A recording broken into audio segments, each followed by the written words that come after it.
It's drawdown season.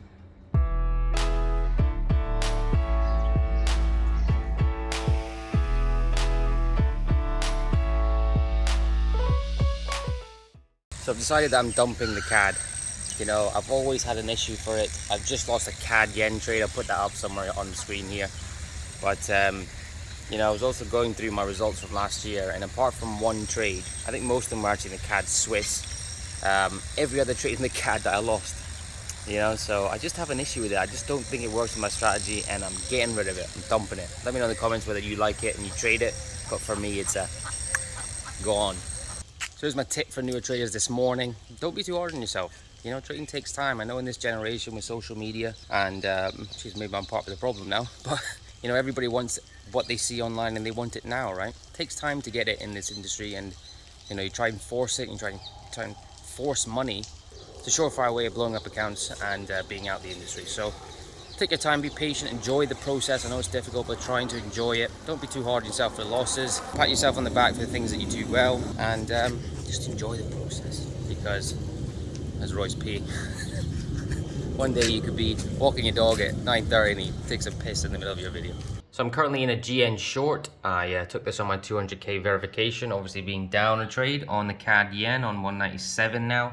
Nothing is banked. It does look okay. Decent setup here on the head and shoulders, a slight bit of accumulation. For a counter trend trade, I liked where it is on the daily, possibly getting some volume at the top of structure here, some wicks to the upside. Possibly this move becoming exhausted to the upside. This means nothing is banked.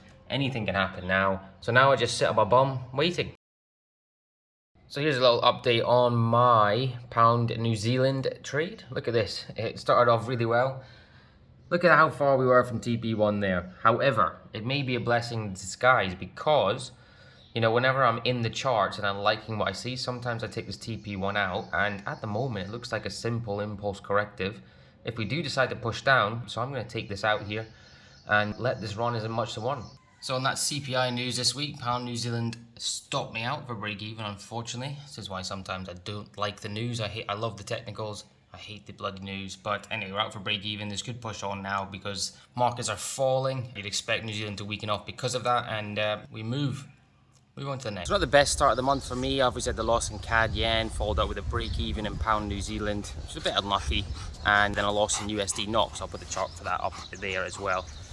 Now, even though it's only two losers, obviously I've started my verification on two losers, which is a little bit frustrating, but it happens, you know, that's part and parcel of the game. One tip I would give you if you are going through a drawdown is get out of the office, go for a walk. You know, I normally go for a walk with Royce, or go and cook something, or read, or watch a funny YouTube video. Just get away from the charts, because as soon as you feel that frustration setting in, your trading ain't going to be good. So you have to acknowledge that. I know I kind of preach robotics when I do my streams on the RTFX Discord, etc. Link down below. But you're never going to 100% be there. You know, we're human beings. We're going to have emotions, and just acknowledging that. I do think experience also helps, because I remember what I did in the past where I revenge traded, and that, you know, 99.9% of the times will never end well. So just get out the charts, refresh. It was a good thing the trade was on a Thursday, because I had the whole weekend now. It's now Sunday afternoon, and you know, I'm looking forward to getting back to the charts tomorrow. So you know, this is part and parcel of the game. Is two losers really a big deal in the grand scheme of things? No.